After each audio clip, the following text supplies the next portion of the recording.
সামনে একটা লড়াই আসবে এই দেশের মাটিতেই।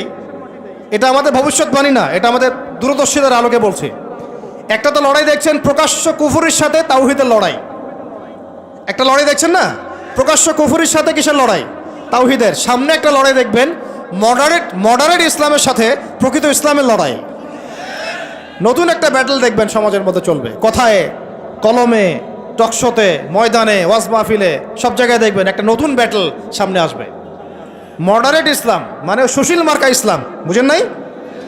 সুশীল মার্কা পশ্চিমা আদলের এক ইসলাম, পশ্চিমাদের সন্তুষ্টি মানে সাধনকারী ইসলাম, এবং যে ইসলামটাকে ওরা প্রমোট করবে এর সাথে একটা লড়াই দেখা যাবে যারা নবী মুহাম্মদ সাল্লাল্লাহু আলাইহি ওয়াসাল্লাম এবং সাহাবীদের সেই সিরাতের আদলের ইসলাম মানে, এইটার সাথে একটা কনফ্লিক্ট সামনে দেখবেন আপনারা, দেখে নিয়েন ইনশাআল্লাহ। কারণ আমরা খুব গভীরভাবে অবজার্ভ করছি বিষয়গুলো, যে যারা এতদিন পর্যন্ত সুযোগ সন্ধানী ছিলেন তারা এখন মডারেট ইসলামের দীক্ষায় দীক্ষিত হচ্ছেন। এই ইসলাম দিয়ে আল্লাহর জমিনে দিন কায়েম হবে না। ইসলামে আল্লাহর জমিনে দিন কায়েম করতে হলে সাহাবীদের ইসলাম নিয়ে আসতে হবে বাংলার জমিনে। আর সাহাবীদের ইসলাম শুধু আমর বিল মারুফের ইসলাম ছিল না, এখানে নাহি আনিল মুনকারও ছিল। মানে আপনারা হয়তো বোঝেন নাই, মানে শুধু সৎ কাজে আদেশের ইসলাম ছিল না, বরং অসৎ কাজে নিষেধের ইসলামও ছিল। শুধুমাত্র আমরা ভালো ভালো কথা বলবো, অন্যায় নিষেধ করব না, শুধুমাত্র তাবলীগের কথা বলবো, আল্লাহর জমিনে দিন কায়েমের কথা বলবো না, প্রয়োজনে আমরা জুলুমের বিরুদ্ধে দাঁড়িয়ে যাব না, জালেমের বিরুদ্ধে প্রতিবাদ করব না, এইরকম ইসলাম, এইরকম মানহাজ দিয়ে আপনি বাংলাদেশের জমিনে দিন কায়েম করতে পারবেন। এখন কথা হচ্ছে, আমি অনেক গভীরে চলে যাচ্ছি। যুবক ভাইদেরকে বলছিলাম যে নামাজের সাথে তেলাওয়াত ধরে রাখেন, আজকার ধরে রাখেন, ওলামা একরামের সোহবত ধরে রাখেন, এবং প্রকৃত ইসলাম আর এই প্রোটেস্ট্যান্ট ভার্সন অফ ইসলাম, মডারেট ইসলাম, এর পার্থক্য বোঝার চেষ্টা করবেন। ইসলাম শিখবেন আল্লাহ, তার রাসূল এবং সাহাবীদের কাছ থেকে। ইসলাম আমাকে পশ্চিমাদের কাছ থেকে শিখতে হবে না, ভারতের কাছ থেকে শিখতে হবে না, এই সুশীলদের কাছ থেকে শিখতে হবে না, এই মুনাফেক মার্কা বুদ্ধিজীবীদের কাছ থেকে শিখতে হবে না। ইসলাম শিখবো কোত্থেকে? সাহাবীদের কাছ থেকে। কাদের কাছ থেকে? এবং সিরাত থেকে আমি দলিল নিব। কোত্থেকে দলিল নিব? সিরাত থেকে, কোরআন থেকে এবং সুন্নাহ থেকে আমি দলিল নিব। আমি পশ্চিমাদের থেকে দলিল নিব না। একটা বিষয়ে স্পষ্ট মনে রাখবেন, ওরা যে ইসলামটাকে প্রমোট করবে নিঃসন্দেহে সেই ইসলামের মধ্যে আব্দুল্লাহ বিন উবাইয়ের একটা মানহাজ থাকবে। ওদের ইসলামের সাথে আব্দুল্লাহ বিন উবাইয়ের মানহাজ জড়িত থাকবে। খবরদার এই ট্র্যাপে পা দিবেন না, আল্লাহ পাক আপনাদেরকে হেফাজত করেন, আমিন। এরপরে আসেন যে পয়েন্টটা নিয়ে আমি এদিকে চলে আসছি, যে আমাদের সমাজের এই সংকটগুলা, যে বড় বড় লেভেলের সংকটগুলো, এগুলোকে যদি আমরা দূর করতে চাই তাহলে আল্লাহর কসম করে বলছি, রাষ্ট্র ব্যবস্থায় পরিপূর্ণ ইসলাম কায়েম না হওয়া পর্যন্ত আমরা পরিপূর্ণ স্বাধীনতা অর্জন করতে পারবো না। এইটা একদম নিজের মধ্যে সূরা ফাতিহার মতো মুখস্থ করে নেন। যতই আমরা জনবল দেখাই না কেন, যত মাহফিল করেন, যত প্যান্ডেল নিয়ে আসেন, হ্যাঁ, যত আপনি স্লোগান দেন, আরও তো অনেক কিছু করছি আমরা, ঠিক আছে, কাজ তো ভালো, আলহামদুলিল্লাহ, কোনো সমস্যা নাই। বাট এই কাজগুলো ভাটা পড়ে যাবে যদি উপরের লেভেলে ইসলামকে নিতে না পারি আমরা। এমনকি মসজিদের মধ্যেও আমরা স্বাধীন থাকতে পারবো না যদি আমরা রাষ্ট্র ব্যবস্থা ইসলামকে নিতে না পারি। গত 10 বছর দেখেন নাই, জুমার খুতবা কি দেওয়া হবে সেটার উপরে চাপ প্রয়োগ করা হয়েছে। ওয়াজ মাহফিলে কি বলবেন কি বলতে পারবেন না তার উপরে আপনাকে নজরদারি করা হয়েছে। আমরা তো এমন একটা হালতে ছিলাম যে বাসায় ঘুমালেও বাসার বাইরে ওই গোয়েন্দা সংস্থার লোকজন বসে থাকতো, কোথায় যায়, কি করে, কার সাথে ফোনে কথা বলে, কে তাকে কল দেয়, যে কল দিল তার সাথে এর কী সম্পর্ক। আমাদেরকে কল দিলে তো মানুষই বিপদে পড়তো আর কি, কল দিয়ে তারাই বিপদে পড়তো, কার সাথে দেখা করে, কে বাসায় আসতেছে, কে যাচ্ছে। এই যে একটা, মনে আছে দাজ্জাল যে দ্বীপে বন্দী আছে, একটা হাদিস আছে না, একটা যে তামিমদারি রাদিয়াল্লাহু আনহু হাদিস, প্রথমে একটা প্রাণীর সাথে দেখা হয়, সেই প্রাণী জিজ্ঞাসা করে যে তোমরা কোত্থেকে আসছো, মনে আছে হাদিসটা? তো ওই প্রাণী নিজের পরিচয় দিয়েছিল কি, যে আমি জাসাস, আমি কি জাসাসা, আমি কি জাসাসা, আমি হচ্ছে গোয়েন্দা। জানি না এই হাদিসের আসলে তাওয়িল এখন আমার জানা নাই, আল্লাহ ভালো জানেন, আমি এখনও শিখছি। কিন্তু এখন খেয়াল করে দেখেন, পুরা যে সভ্যতাটা চলছে, এরা যেভাবে তাওহীদপন্থী মুসলিমদেরকে এইভাবে গোয়েন্দা সংস্থাদের আওতায় নিয়ে আসছে, উঠতে বসতে চলতে ফিরতে তারা আপনাকে নজরদারির মতো রাখতেছে। ঠিক দাজ্জালের ওই জাসাসার মতো, ঠিক দাজ্জালের জাসাসার মতো। আল্লাহ, যাই হোক, কথা হচ্ছে যে আপনি আমি মসজিদেও স্বাধীন থাকতে পারবো না যদি আমরা উপরের লেভেলের ইসলামকে নিতে না পারি, শক্তিশালী হতে না পারি।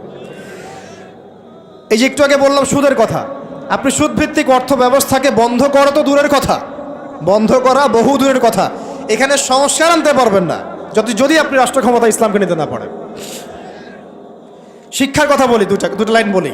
শিক্ষার যা দুরবস্থা চলছে, এই দুরবস্থায় উচিত ছিল দেখেন প্রাইমারি স্কুলেই আমাদের বাচ্চারা কোরআন তেলাওয়াত শিখে যাবে। আপনি লক্ষ লক্ষ প্রাইমারি স্কুলের বাচ্চাদেরকে একটা জায়গায় বসান, তাদের মধ্যে 90% কোরআন তেলাওয়াত করতে পারে না। হাই স্কুলের বাচ্চারা পারে না, কলেজের বাচ্চারা পারে না, ইউনিভার্সিটির ছেলেরা পারে না, অনার্স মাস্টার্সের ছেলেরাও পারে না। তাদেরকে যারা শিক্ষা দেয় শিক্ষক মণ্ডলী, তারাও 80% কোরআন তেলাওয়াত করতে পারে না। একটা দেশের শিক্ষা কমিশন কোরআন তেলাওয়াত করতে পারে না। একটা দেশের এমপি মন্ত্রী আমলারা কোরআন তেলাওয়াত করতে পারে না। ইল্লা মাশাআল্লাহ, ইল্লা মাশাআল্লাহ, যারা শিখেছে তারা কিন্তু রাষ্ট্রীয় শিক্ষানীতির মধ্যে সিলেবাসের মধ্যে শিখে নাই। তারা শিখেছে কোনো ওস্তাদের কাছে, হয় কোনো মক্তবে, না হলে মাদ্রাসায়। তাহলে একটা মুসলিম প্রধান রাষ্ট্রে শিক্ষা ব্যবস্থার মধ্যে কোরআন বাধ্যতামূলক নাই। তাহলে আমরা শিক্ষার মধ্যে কোরআনের ইসলামের কি দ্বৈনতা বুঝতে অসুবিধা আছে?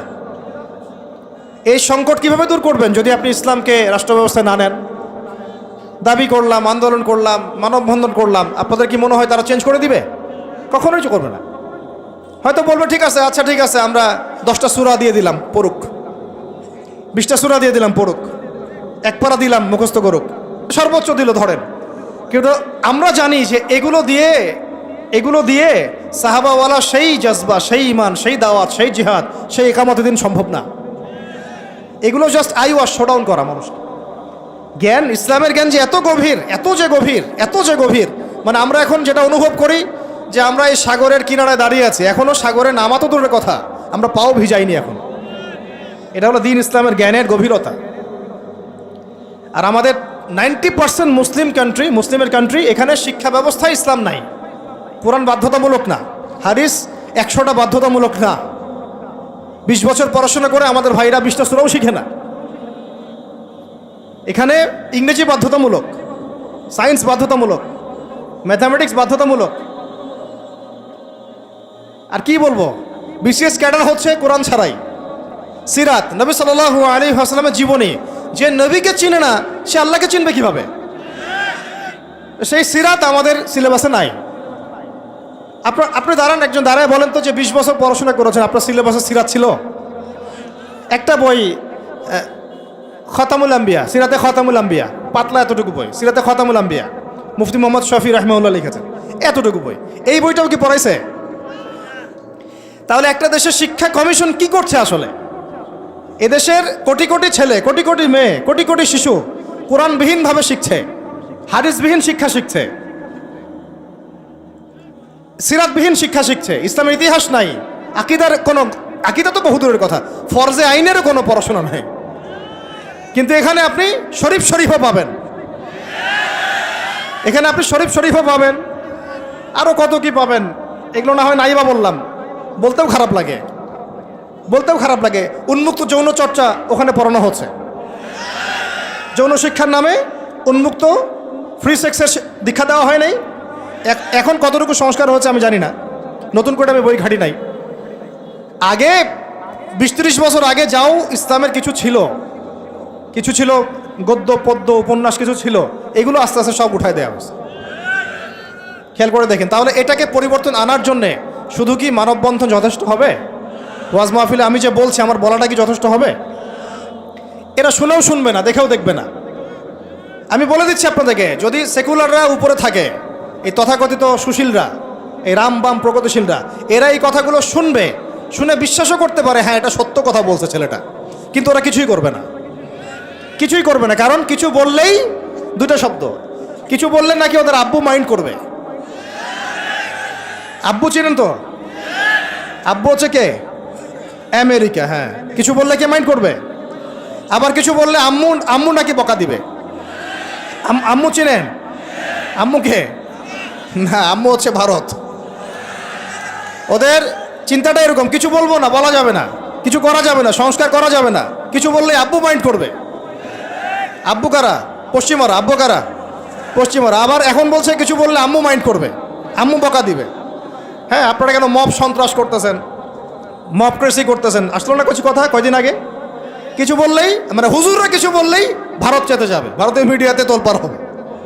হ্যাঁ, বাকি আপনারা যদি আন্দোলন করেন, সংগ্রাম করেন, অভ্যুত্থান ঘটান, তাহলে কোনো সমস্যা নাই।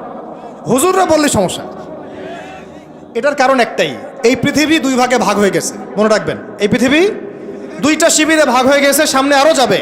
একটা ঈমানের শিবির, একটা কুফুরের শিবির। মাঝখানে কিচ্ছু নাই, মাঝখানে কিছু মুনাফিক থাকবে, এরা কাফেরদের সাথেই থাকবে। আপনারা এই হাদিসটাও পড়বেন, শেষ জামানে যখন দাজ্জাল বের হবে, মদিনার উপকূলে সে পৌঁছাবে, দূর থেকে দেখে বলবে যে ওইটা আহমদের মসজিদ সাল্লাল্লাহু আলাইহি ওয়াসাল্লাম। আহমদ মানে কে? মুহাম্মদ সাল্লাল্লাহু আলাইহি ওয়াসাল্লাম। তো সে ওখানে যেতে পারবে না, ফেরেশতারা দাঁড়িয়ে থাকবে খোলা তরোয়াল নিয়ে, পাহারা দিবে। তো সেখানে সে আঘাত করবে আর কি, এটা ভূমিকম্প হবে। তো এই ভূমিকম্প যখন হবে, ওই ভূমিকম্পতে মদিনার মধ্যে থাকা যত মুনাফিক, এগুলো বের হয়ে দাজ্জালের বাহিনীতে যোগ দিবে। মানে পৃথিবীর শিবির আস্তে আস্তে দুই ভাগ হয়ে যাবেই, ঈমানের শিবির এবং কুফুরের শিবির। মাঝখানে কোনো আর দল থাকবে না, কিছু মুনাফিক থাকবে, এরা কাফেরদের সাথেই যুক্ত হবেই শেষমেশ। কথা হচ্ছে ভাই, মূল কথা একটাই, এই যে অর্থনৈতিক সংস্কারের কথা বললাম আর শিক্ষা সংস্কারের কয়েকটা উদাহরণ দিলাম।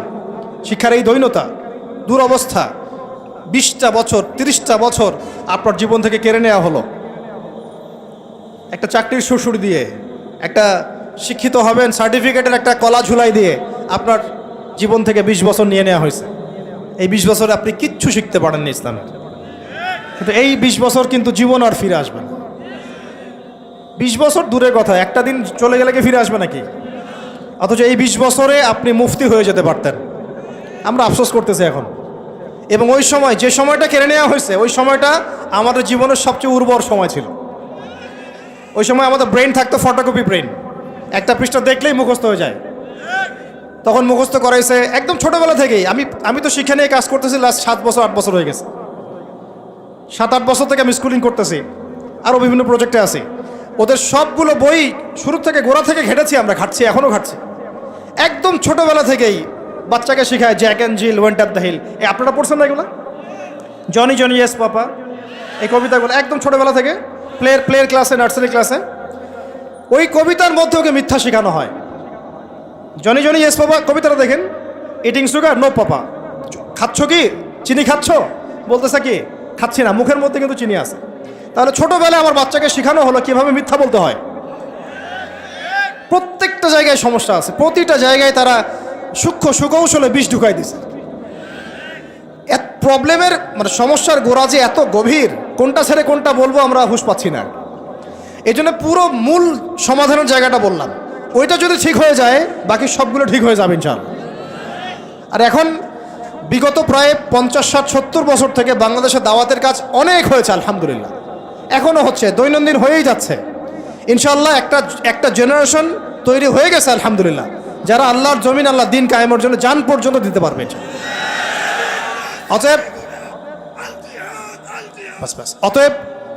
অতএব যেহেতু মুরব্বী কেরাম আছেন আমাদের মাথার উপরে এবং আমাদের মধ্যে এই চেতনা আছে, আমরা দাওয়াত পেয়েছি, কবুল করেছি, সত্য মিথ্যা চিনতে শিখেছি, বুঝতে শিখেছি, এখন আমার মনে হয় এটাই সবচেয়ে উত্তম সময় বাংলাদেশের জন্য ইসলামকে রাষ্ট্র পর্যায়ে নিয়ে যাওয়ার জন্য।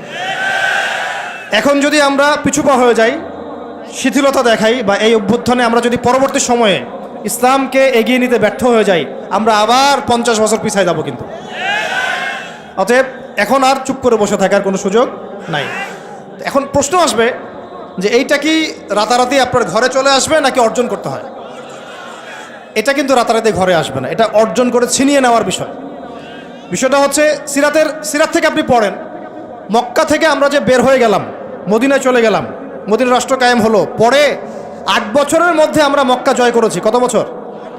এটা কি রাতারাতি হয়েছে না আমাদেরকে এর জন্য সংগ্রাম করতে হয়েছে, দাওয়াত দিতে হয়েছে, তাবলিগ করতে হয়েছে এবং জিহাদও করতে হয়েছে, সব কিছুকে একসাথে করতে হয়েছে। তারপরে 8 বছরের ব্যবধানে আমরা আবার মক্কা জয় করেছি। ঠিক একইভাবে যদি আমরা আমাদের অঞ্চলের কথা চিন্তা করি, এই অঞ্চলেও রাষ্ট্র ক্ষমতা ইসলাম রাতারাতি কি হবে না, কায়েম হবে না। আমাদেরকে আমাদের জায়গা থেকে কাজ করতে হবে। তো কাজ কি শুধু তারাই করবেন যারা ইসলামিক রাজনীতি করেন তারাই, না আপনাদেরও কোনো কাজ আছে নাকি প্রত্যেকটা মুসলিমের ভূমিকা রাখার সুযোগ আছে? কোনটা? আচ্ছা, আমার আপনার উপর কোনো দায়িত্ব নাই? এই সব দায়িত্ব কি ওলামায়ে কেরামদের? কিছু হলে তো অনলাইনে আপনারা খুব গালাগালি করেন, দেখি আমি মাঝে মাঝে, আলেম ওলামারা কি করে, আলেম ওলামারা কি করে, আলেম ওলামারা কি করছে, আলেম ওলামারা নাই কেন, এই শুনিয়ে উনি কেন কথা বলে না, উনি কেনই করে না। তো সব কিছু কি ওলামায়ে কেরামের কাঁধে চাপিয়ে দিচ্ছেন আপনারা? তারা কি এই উম্মার নবী? ওয়ারাসাতুল আম্বিয়া, কিন্তু নবী কি? তাদের উপর দিয়ে যা গিয়েছে বিগত 10-15 বছরে, এটা কি আপনাদের কল্পনা তো আসবে? কল্পনা করতে পারেন যে একটা ছোট্ট ঘরের মধ্যে একটা মানুষ 3 বছর, 4 বছর, 5 বছর, 7 বছর, 8 বছর এইভাবেই কাটাচ্ছে, দিনের পর দিন, রাতের পর রাত, দিনের পর দিন, রাতের পর রাত। 3টা দিন থাকা যাবে ওখানে? সম্ভব? 3 ঘন্টা থাকা যায়? তার ওলামায়ে কেরামদের উপরে কি গিয়েছে এটা তো আপনাদের বোঝা উচিত। কেন ওলামায়ে কেরামগণ উম্মাকে বাঁচানোর স্বার্থে মাঝে মাঝে প্রজ্ঞার পরিচয় দিয়েছেন, দাওয়াতের মেহনত চালু রেখেছেন। কিছু কিছু বিষয়ে তারা কি করেছিলেন, কৌশল অবলম্বন করে উম্মাকে অন্তত ইসলামের দাওয়াতটা অব্যাহত রেখেছিলেন, এই চিন্তা করে যে অন্তত আমরা টিকে থাকি মাঠের মধ্যে, মাঠটা ধরে রাখি। অন্তত যদি আমরা সব একটা একটা করে নাই হয়ে যাই, তাহলে তো জাতিকে দাওয়াত দেওয়ার, তাবলিগ করার, নসিহত করার কেউ থাকবে না। এটা তো একটা ছিল ডিপ্লোমেসি, প্রজ্ঞা। এখনকার সময় আর ওই সময় তো এক না। কথা হচ্ছে আমাদের প্রত্যেকের উপরে ভাই দায়িত্ব বর্তাবে। এখনো বহু ওলামায়ে কেরামের কাঁধে 5টা, 10টা, 20টা করে মামলা আছে। আর কি শুনবেন? বহু ওলামায়ে কেরামের মানে আত্মীয় স্বজন মামলা মোকদ্দমা শিকার। একটা মামলা লড়ার মতো টাকাও তাদের কাছে নাই। জমি জমা, বাড়ি ভিটা বিক্রি করে দিয়ে তাদেরকে এগুলো লড়তে হচ্ছে, এখনও লড়তে হচ্ছে। দেশে অনেক কিছু হচ্ছে অভ্যুত্থানের পরে, ওলামায়ে কেরামদের কিন্তু প্রতি সুদৃষ্টি এখন পর্যন্ত আসে নাই। আমাদের প্রতি সুদৃষ্টি কিন্তু এখনও তারা দেন নাই। এখনও আপনারা আমাদেরকে মানে বাংলাদেশের কি মনে করেন? বাংলাদেশের উচ্ছিষ্ট অংশ মনে করেন নাকি? বোঝা মনে করেন না? মনে রাখবেন, বাংলাদেশের তাকদীর ইনশাআল্লাহ তাআলা আল্লাহ রাব্বুল আলামিন আলেম ওলামাদের হাতেই রাখবেন ইনশাআল্লাহ। এটা আবেগের কথা নয়। হ্যাঁ, এটা সত্য। এটা সত্য যে আমরা বিগত প্রায় হয়তো 30, 40, 50 বছরে রাষ্ট্র ব্যবস্থায় ইসলামকে নিয়ে যাওয়ার জন্যে যে রাজনৈতিক মুভমেন্টগুলো, এইগুলোতে সবাই একসাথে নামতে পারি নাই। এটা হয়তো সত্য কথা। কেন পারি নাই, কি সমস্যা ছিল, এগুলো আর আলোচনা করার দরকার নাই। এখন আলোচনা করার দরকার হচ্ছে এই যে এখন থেকে আমরা যেন এই পদক্ষেপে সবাই সামনের দিকে আগাই ইনশাআল্লাহ। এটা এখন ইবাদত মনে করে করতে হবে। কি মনে করে? ইবাদত মনে করে করতে হবে। এবং নিজেদের মধ্যে আপোষের দ্বন্দ্ব কলহগুলো মিটিয়ে ফেলতে হবে। তবে একটা বিষয় আগে স্পষ্ট করে দিতে হবে যে আহলে সুন্নাহ ওয়াল জামাআর আকীদার সাথে কিন্তু কোনো আপোষ করা যাবে না। আহলে সুন্নাহ ওয়াল জামাআর আকীদা বহির্ভূত কোনো ঐক্য কিন্তু আমাদের আবার উপকার করতে পারবে না। এটাও বোঝার ব্যাপার আছে।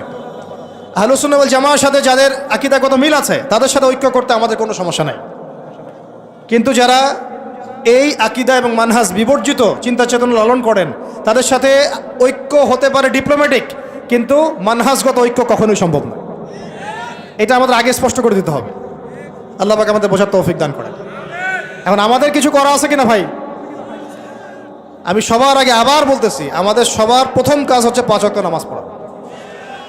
বেনামাজিদেরকে দিয়ে কি নাই, দিন কায়েমের কোনো মুভমেন্ট, খেদমত নাই। শোনেন, দিন কায়েম তো করেছেন আবু বকর রাদিয়াল্লাহু আনহু, ওমর, ওসমান, আলী রাদিয়াল্লাহু আনহুম আজমাইন, সাহাবায়ে কেরাম। আমরা যদি এই যুগের আবু বকর, ওমর, ওসমান, আলী না হতে পারি, এই যুগের, তাহলে আমাদের দ্বারাও দিন কায়েম হবে না। বুঝতে পারছি কথা? তাই সবার আগে সালাতের সবক আমি বারবার দিচ্ছি। এরপরে বললাম যে কোরআন অবশ্যই পড়তে হবে, জিকির করবেন বেশি বেশি, ওলামায়ে কেরামের সহবতে থাকবেন এবং মাথার উপরে মুরব্বী আলেম রাখবেন। আল্লাহ পাক তৌফিক দান করেন। এরপরে আমি বলছিলাম যে অবশ্যই রিজিক হালাল হয়ে যেতে হবে, পরিবারের আদর্শগুলো ইসলামিক হয়ে যেতে হবে, সন্তানদেরকে আল্লাহর জন্য মানুষ করতে হবে মুজাহিদ হিসাবে। সৎ কাজে আদেশ সবাইকে করতে হবে, অসৎ কাজে নিষেধও সবাইকে করতে হবে। পাশাপাশি নিজেদের জান মাল সময় শ্রম দিয়ে আল্লাহর জমিনে দিন কায়েমের জন্য এই ইসলামিক রাজনৈতিক মুভমেন্টগুলোর সাথে থাকতে হবে। আল্লাহ পাক থাকার তৌফিক দান করেন। আজকে আমরা কয়েকটা বিষয়ে আল্লাহর কাছে ওয়াদাবদ্ধ হতে পারি কি? পারা যাবে? 1 নাম্বার, জীবনে কোনোদিনও নামাজ ছাড়বো না ইনশাআল্লাহ। 2 নাম্বার, দ্বীনি ইলমের শিক্ষা নিজের উপরে ফরজ করে নেব ইনশাআল্লাহ। যেভাবে আমরা দুনিয়া শিখেছি এইভাবে দিন শিখতে হবেই হবে। এটা আমার উপর নফল কোনো কাজ নয়, এটা একটা ফরজিয়াত। এটা কি? আল্লাহ পাক তৌফিক দান করেন। 3 নাম্বার, কোরআন ছাড়া একটা দিনও কাটাবো না। পারবো ইনশাআল্লাহ? কোরআনুল কারীম ছাড়া একটা দিনও কাটাবো না ইনশাআল্লাহ। 4 নাম্বার, আল্লাহর জিকিরে জবানকে সিক্ত রাখবো ইনশাআল্লাহ। 5 নাম্বার, মাথার উপরে একজন বরেণ্য আলেম রাখবো, অন্তত একজন। অন্তত কয়জন? কারো মাথার উপরে 100 জন থাকতে পারেন, কোনো সমস্যা নেই। অন্তত একজন মুরব্বী আলেমের পরামর্শে চলবেন, একা একা চলবেন না। একা একা চললে আহলে ফেসবুক ওয়াল জামায়াত হয়ে যাবে, ঠিক আছে? তারপরে আজ না থাকবে দিন, না থাকবে দিনের কোনো বুঝ, সারাদিন ওই লাইক শেয়ার আর কমেন্ট, আর না থাকবে কোনো আদব, না আখলাক, কিছুই থাকবে না। এবং আস্তে আস্তে ওই বদদোয়া লাগবে গায়ে, আলেমদের বদদোয়া লাগবে, সরে যাবেন দিন থেকে। ওলামায়ে কেরামের বদদোয়া নিলে দেখবেন দিন থেকে সরে গেছেন আপনি। বহু মিসাল নজির আমাদের সামনে আছে, ওগুলো নিয়ে আমি কথা বলতে যাচ্ছি না। তো একা একা জীবনযাপন করা যাবে না, জামায়াতবদ্ধ থাকার চেষ্টা করতে হবে এবং মুহাক্কিক ওলামায়ে কেরামের সোহবতে থাকতে হবে। যারা আল্লাহর জমিনে দিন কায়েমের ফিকির করছেন সেই সব ওলামায়ে কেরামের সাথে থেকে পরামর্শ নিয়ে বাকি জিন্দেগি কাটান ইনশাআল্লাহ তাআলা। এর আগে আমি তো বলি যে বিয়ে শাদী তাড়াতাড়ি করে ফেলেন, রিজিকের ব্যবস্থা তাড়াতাড়ি করে ফেলেন এবং বেশি থেকে বেশি সন্তান নেন। এরও আগে কথা আছে, সেটা হলো দিনদারি থেকে প্রাধান্য দেন, দুনিয়াকে প্রাধান্য দিয়েন না, আপনি ক্ষতিগ্রস্ত হয়ে যাবেন। দিনদারি থেকে প্রাধান্য দিলে আপনার পরিবার হবে আপনার জন্য জান্নাতের একটা টুকরা ইনশাআল্লাহ। আর যদি দুনিয়াকে প্রাধান্য দেন, ওই পরিবারই হবে জাহান্নামের টুকরা। আল্লাহ পাক আমাদের সবাইকে দিনদার জীবন সঙ্গিনী দান করেন। আর সন্তান নিতে হবে বেশি বেশি, এবং সন্তান থেকে মানুষ করতে হবে একেবারে মুজাহিদ হিসেবে ছোটবেলা থেকেই। আমি তো বললাম যে শিক্ষা নিয়ে আমরা কাজ করছি, আপনি নিজেও কাজ করে দেখেন। শিক্ষা ব্যবস্থার একদম চরম দৈন্যতা আছে, এটাকে সংস্কার করার জন্য সবাইকে হাত লাগাতে হবে। সর্বোপরি হালাল খেতে হবে এবং আমর বিল মারুফ নাহি আনিল মুনকারের কাজ সবাইকেই করতে হবে ভাই, একজন দুজন করলে হবে না। নিয়মিত তাবলীগে সময় দেন, আল্লাহর রাস্তায় সময় লাগান, পড়াশোনা ঠিকমতো করেন, এই অনলাইনের ফিতনা থেকে বেঁচে থাকেন। আর যত রকম যুব সমাজকে নষ্ট করার ফিতনা আছে, যেমন মাদক, পর্নোগ্রাফি, মেয়েদের সাথে ফ্রি মিক্সিং, তারপরে আপনার এই যে টিকটক, এই যা আছে যেগুলো যুবকদেরকে নষ্ট করে, এগুলোর ধার কাছেও যাবেন না আল্লাহর রাস্তায়। ভাই এই জীবনটা একটা জীবন, শোনেন আমার কথা, শেষ করছি, আমি লম্বা করবো না। এই জীবনটা একটা জীবন ভাই, আপনাদেরকে বলছি, আমাদেরকে সবাইকে আমরা নিজেকে নসিহত করছি আর কি। জীবন একটা, কয়টা? একটা দিন চলে গেলে ফিরে আসবে না, একটা রাত চলে গেলে ফিরে আসবে না। আমরা যদি একবার কবরে চলে যাই ফিরে আসতে পারবো না। যা করার এই জীবনে করতে হবে। হেলায় খেলায় এই পশ্চিমাদের ফাঁদে পড়ে, কাফেরদের ফাঁদে পড়ে, তাগুত মুনাফিকদের ফাঁদে পড়ে, ইবলিসের এই বাহিনীর ফাঁদে পড়ে জীবন নষ্ট করা যাবে না। জীবনে যা করেছি তওবা করে ফিরে আসবো, যা করেছি কি করব? তওবা করে ফিরে আসবো। বাকি জিন্দেগি আল্লাহর জন্য কাটিয়ে দেব ইনশাআল্লাহ। বাকি জিন্দেগির প্রতিটা দিন রাত, ওঠা বসা চলাফেরা শুধুমাত্র একজন ব্যক্তিকে অনুসরণ করবো আমরা ইনশাআল্লাহ। তার নাম কি? মুহাম্মদ রাসূলুল্লাহ সাল্লাল্লাহু আলাইহি ওয়াসাল্লাম এবং তার সাহাবীদেরকে অবশ্যই। এছাড়া আমাদের সামনে আর কিচ্ছু নাই, আর কোনো রাস্তাও খোলা নাই। আমাদেরকে বুঝতে হবে আল্লাহ পাক এই দুনিয়াতে আমাদেরকে তার ইবাদত করার জন্য পাঠিয়েছেন। আল্লাহ পাক দেখতে চান আমলে কেউ আহসান, আল্লাহ পাক দেখতে চান আইয়ুকুম আহসানু আমালা। আল্লাহ পাক সাফল্য বলতে তাই বুঝিয়েছেন, ফামান যুহজিহা আনিন নার ওয়া উদখিলাল জান্নাতা ফাকাদ ফাজ। ওইটাই সাফল্য, দুনিয়ার সাফল্য চিরস্থায়ী নয়। আল্লাহ পাক আমাদের তরুণ ভাইদেরকে কবুল করেন, আমিন। নিজেদের জান মাল সময় শ্রম ব্যয় করে উজাড় করে আল্লাহর জমিনে দিন কায়েমের মেহনতে আমরা আত্মনিয়োগ করবো ইনশাআল্লাহ।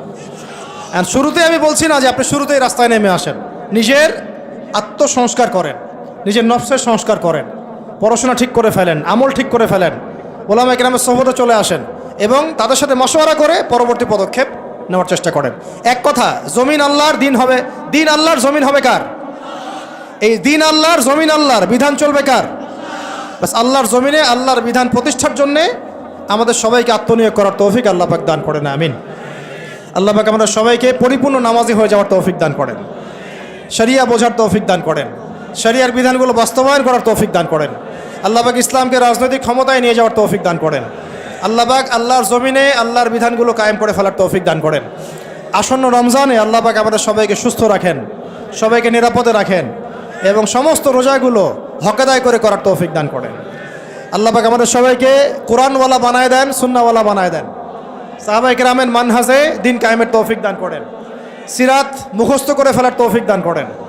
ইসলামী শিক্ষায় শিক্ষিত হওয়ার তৌফিক দান করেন।